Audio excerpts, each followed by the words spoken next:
साथियों, क्रांतिकारी नमोबुद्धाय, जय भीम। आप देख रहे हैं न्यूज BSP 85 न्यूज चैनल। मैं हूं SK नीरज। साथियों, आज बात करते हैं हम होलिका दहन और होली क्यों मनाई जाती है।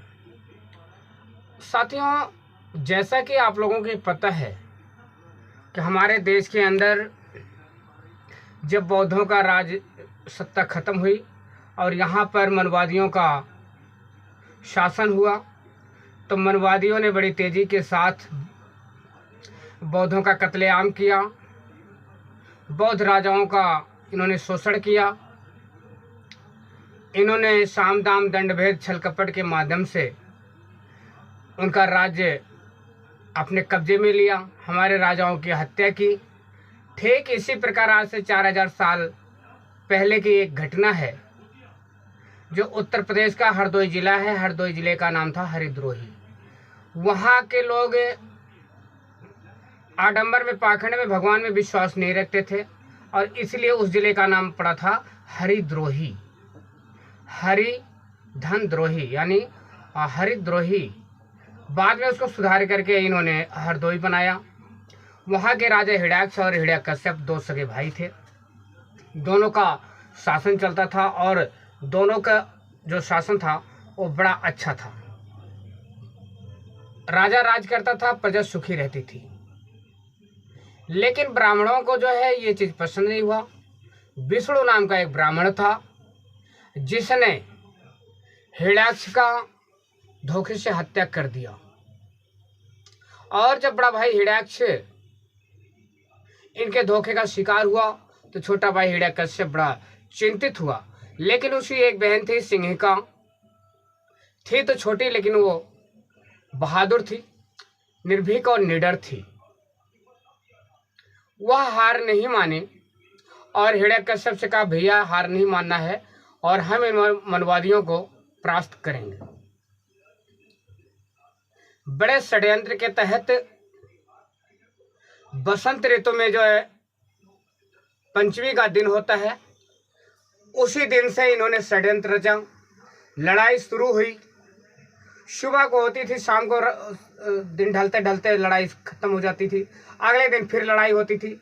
इसी प्रकार से इन्होंने ये देखा कि सिंहिका अकेले ही मैदान में डटी है, इसके तरफ से इसकी कोई सेना नहीं है, फिर भी ये हमारी सेनाओं पर भारी पड़ रही है, हमारी सेनाओं को बड़ी संख्या में मार रही है, हम परास्त होते दिख रहे हैं। तो हमारा एक भूभाग पर राज था जिसका राजा शंकर नाम का भारतीय मूल का राजा था, जिसे कहते हैं शिवरात्रि।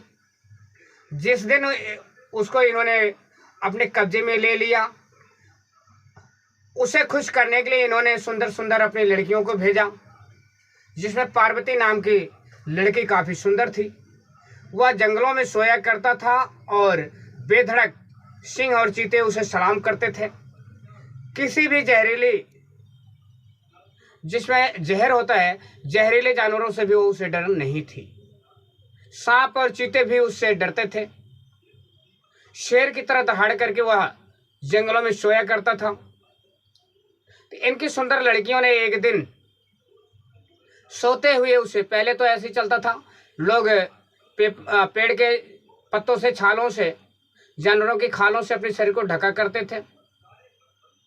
वह सो रहा था और उसके सोते हुए लिंग पर इन्होंने पानी डालना शुरू किया कि जग जाए जग जाए।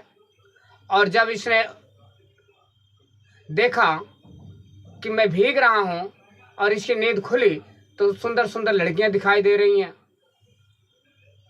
तो इन्होंने अपने शरीर का उसको प्रदर्शन दिखाया और शादी का झांसा दिया। और धीरे धीरे इन्होंने उसको ये कहा कि हम तुम्हें कुछ खाने के लिए लाए हैं। खाने में इन्होंने भांग और धतूर का प्रयोग किया। उसको भांग और धतूर खूब खिलाया पिलाया, किसी तरह से मनमुग्ध किया। और जब वो मान गया तो जिस रात को इन्होंने उसके साथ हम बिस्तर हुए थे, उस रात को कहते हैं शिवरात्रि। तो पूरे दिन उसके लिंग पर पानी चढ़ाया। उसके लिंग को इतनी उसमें वेदना थी, इतनी गर्मी थी कि उसको ठंडा करने के लिए इन्होंने सोचा कि अगर ऐसे हमारे साथ पेश आएगा तो शायद हमारा जीना हराम कर देगा, तो क्यों ना हम इसको थोड़ी नशे में कर दें। और उसको इतना नशे का आदी बना दिया कि उस शंकर नाम के राजा ने भांग और धतूरे के नशे में अपने पिता की भी हत्या कर देता है और अपनी संपत्तियां लुटानी शुरू कर देता है, जिससे उसका नाम पड़ता भोला दानी। फिर भी सिंह का हार नहीं मानती है।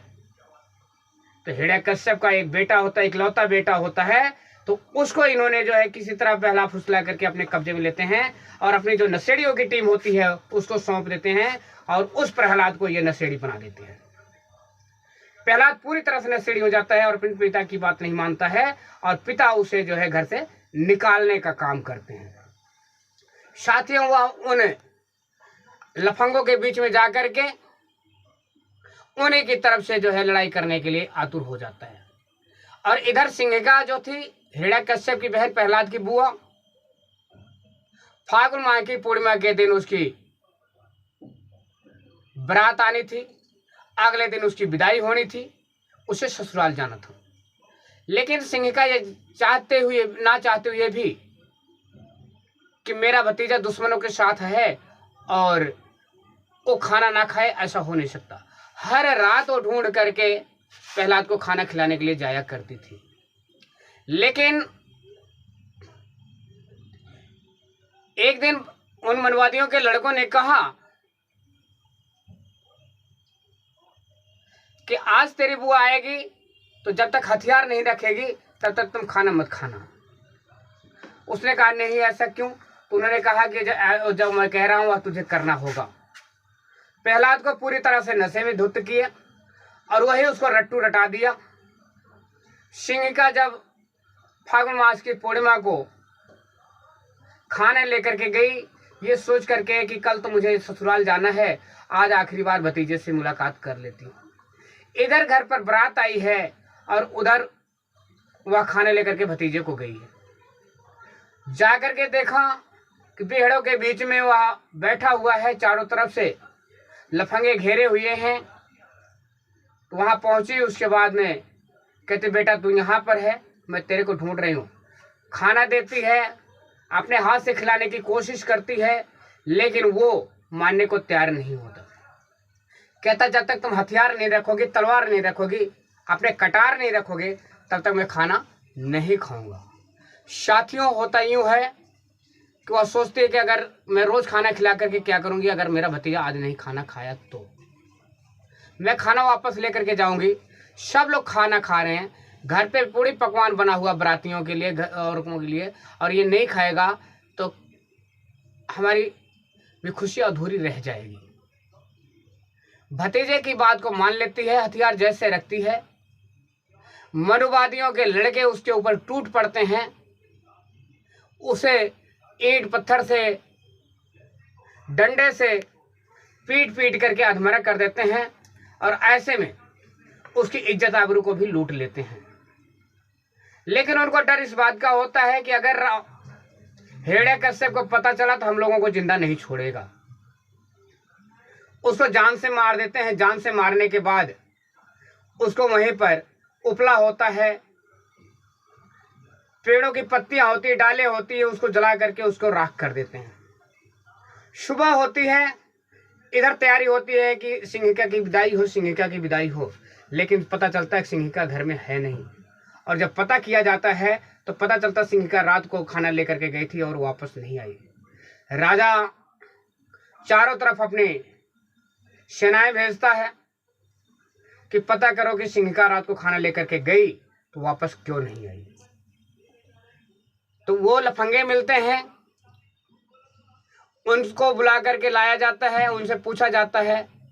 तो पहले तो कबूल नहीं करते, लेकिन बाद में जाकर के बताते हैं कि हमारे ही पास खाने लेके गई थी, हमने प्रहलाद को ऐसे सिखाया था, प्रहलाद ने ऐसे कहा, उसने हथियार रखा और हम लोगों ने उसको पीट पीट के अधमरा किया, उसका बलात्कार किया। और अपने बचने के डर से कि हम बचेंगे कैसे, अपने बचने के लिए हमने उसकी हत्या कर दी और हत्या करके उसको जला दिया। राजा गुस्सा होता है और सारे अपराधियों को उनके सिर मुड़ा करके एक गाल में कालिक और एक गाल में चूना पोत करके पूरे नगर में घुमाता है और उनके मस्तिष्क पर लिखा देता है अबीर।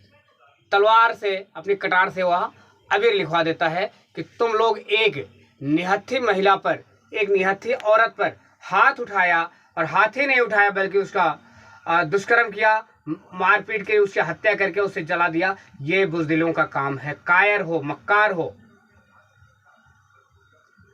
इसके बाद साथियों, जो ये घटना घटती है कि एक जिंदा स्त्री को जला करके मनुवादियों ने खुशी मनाने का काम किया, और उसके बाद जो सारे गले मिलते हैं कि हमने अपने दुश्मन की बहन का खेल खत्म कर दिया। साथियों, मैं पूछना चाहता हूं इस वीडियो के माध्यम से, क्या आपके किसी दुश्मन के परिवार से अगर कोई मर जाता है तो क्या आप खुशियां मनाते हैं? अगर हाँ, खुशियां मनाते हैं तो आप लोग शौक से होलिका दहन कीजिए और होली मनाइए। लेकिन अगर नहीं तो मेरा आप लोगों से विनम्रता पूर्वक निवेदन है कि किसी जिंदा स्त्री को जला करके, किसी की बहन बेटी को रेप करके, उसे मार करके, जला करके कभी खुशियां नहीं मनाया करते। ये समझदारों का नहीं, बुज़दिलों का काम है, ये मक्कारों का काम है, ये गद्दारों का काम है। अगर आप लोग समझदार हैं, मक्कार नहीं है, गद्दार नहीं है, कायर नहीं है, काफिर नहीं है, तो होलिका दहन बंद करो। किसी भी परिवार की बहन बेटी हो, महिला हो, तो उसका सम्मान करो, मानवता का परिचय दो। अन्यथा कायरता में नाम लिखाओ तो होली मनाओ, और नहीं तो होलिका दहन करना बंद करो, रंग खेलना बंद करो। ये रंग और अबीर नहीं है, ये रंग नहीं है, उस सिंहिका का खून है जिसे जलाने के बाद जिसका नाम होलिका पड़ा है। जब जल गई तब उसका नाम होलिका पड़ा है, उससे पहले उसका नाम सिंहिका था। और सिंहिका शेरनी जैसे दहाड़ती थी। हजारों दुश्मनों को परास्त करने वाली सिंहिका को धोखे से मार करके, उसे जला करके, उसका रेप करके, तब उसका नाम होलिका पड़ा है। साथियों, याद करो कि आपके बीच से इतनी वीरांगना बेटी का अंत ऐसे दुश्मनों ने नहीं किया, बड़े षड्यंत्र के तहत किया। आपके राजाओं को नशे का आदि बना करके, सुरव सुंदरी दे करके आपके राजाओं को साथ मिलाया, और फिर भी परास्त न होने वाली लड़की का नाम था सिंहिका। ऐसे महाप्रतापी, महाबलशाली राजा हिरण्यकश्यप और हिरण्याक्ष की बहन थी सिंहिका। आप उस बहादुर कौम की संतान है, वंशज हैं, जो हार ना मानने वाले, इतिहास से भरा पड़ा है। हमारे जाबाजों की कहानी सिर्फ हमें पढ़ने की जरूरत है, खोजने की जरूरत है। इतने हमारे महापुरुष हैं और इतने हमारे राजा महाराजा हुए हैं जिन्हें इतिहास के पन्नों से दूर रखा गया है। तो साथियों, हम ऐसे बहादुर कौम के वंशज हैं, हम इतने मान सम्मान रखने वाले कौम के वंशज हैं, तो हम सबकी बहन बेटियों का, सबके घर की महिलाओं का सम्मान करने वालों में हैं। हम आडंबर और पाखंड को नहीं मानने वालों में हैं। अगर आप होलिका दहन करते हो तो आप हमारे नहीं हो, क्योंकि ये हमारा कल्चर नहीं है। जो लोग कहते हैं बुरा न मानो होली है, मेरा सिर्फ सीधे एक सवाल है कि जिस प्रकार से हमारी बहन बेटियों के साथ में हमारे घर में आकर के वो रंग लगाते हैं, अबीर लगाते हैं, क्या हमें इसकी छूट देंगे? अगर हाँ तो मुझे लगा करके दिखाइए, और नहीं तो अगर तुम्हारे घर आते हैं तो जूते मार करके भगाइए। साथियों, अबीर का मतलब होता अबीर, मतलब जो वीर ना हो, कायर हो, इसलिए हमें अबीर नहीं लगाना चाहिए। और रंग उस होलिका, उस सिंहिका का खून है जो कि अपने ऊपर पड़ा हुआ है, तो हम उसे रंग में तब्दील ना करें, वो उस खून को हम खून ही रहने दें। और ये हम सोचें कि हमें अपने बहन बेटियों को बहादुर बनाना है। जिस प्रकार से सिंहिका ने हजारों दुश्मनों को परास्त किया था, मौत के घाट उतारा था, तो ऐसे हमें अपने बच्चों को बनाना है। साथियों, होलिका दहन बंद करो, नारी का सम्मान करो, चाहे वह किसी की बहन बेटी हो। और यदि कोई नहीं मानता है तो सीधे उसका अंत करो, क्योंकि हम बुद्ध को भी मानने वाले हैं। अगर शांति से बात नहीं बनेगी तो हम भगत सिंह को मानने वाले हैं। हम अगर शांति से बात नहीं बनी तो क्रांति से मनवाने वाले भी हैं। और बाबा साहब के बनाए हुए संविधान का पालन करके हम बचने और बचाने वालों में भी हैं। तो साथियों, आज का जो मेरा कहने का मकसद है कि हम किसी की बहन बेटी को जिंदा जला करके खुशियाँ मनाने का कार्य ना करें। ये मेरी आप लोगों से निवेदन है। होलिका दहन बंद करें, रंग खेलना बंद करें, किसी की बहन बेटी का सम्मान करें। नहीं तो हम अगर ऐसे धुत हो जाएंगे। साथियों, अपने अब बहुजन समाज से मेरा एक अपील और है कि होलिका दहन के दिन या जो धुलंदी होता है, जिस दिन ये रंग और अबीर खेलते हैं, उस दिन नशे से दूर रहें। क्योंकि आज पता है कि पूरे देश में ज़्यादातर राज्यों में इन्हीं मनवादियों की सरकार है। तो हमारे समाज के ऊपर कहीं और कभी भी अन्याय अत्याचार हो सकता है। तो उससे बचने के लिए अपने आप को होश में रखें। और अगर कोई आपके ऊपर ऐसी घटना घटाने का प्रयास करता है तो उसका मुंह तोड़ जवाब दें साथियों। क्योंकि जब तक हम इसका जवाब पत्थर से नहीं देंगे तब तक हमें सफलता नहीं मिल सकती। इसलिए मैंने कहा है कि अगर हम बुद्ध को मानते हैं, शांति के प्रतीक हैं, तो हम भगत सिंह को मानते हैं, क्रांति का भी प्रतीक हैं। और बचाने के लिए, अपनी रक्षा सुरक्षा के लिए, मान सम्मान स्वाभिमान के लिए हम भारतीय संविधान को भी मानते हैं। बाबा साहब के अनुयायी हैं, कांशीराम साहब के बताए हुए रास्ते पर चल करके जिन्होंने हमें अपने महापुरुषों के जीवन दर्शन को बताया है और इस देश का राजा बनाने के लिए अग्रसर किया है, ऐसे महामानव को मैं नमन करता हूँ। साथियों, इन्हीं बातों के साथ मैं अपनी बात को विराम देता हूँ। सभी को क्रांतिकारी नमो बुद्धाय, जय भीम, जय भारत, जय संविधान। निवेदन है कि न्यूज़ BSP 85 न्यूज़ चैनल को सब्सक्राइब करें, वीडियो को ज़्यादा से ज़्यादा शेयर करें, लाइक करें, कमेंट बॉक्स में अपनी राय जरूर दें। पुनः क्रांतिकारी नमो बुद्धाय, जय भीम, जय भारत, जय संविधान।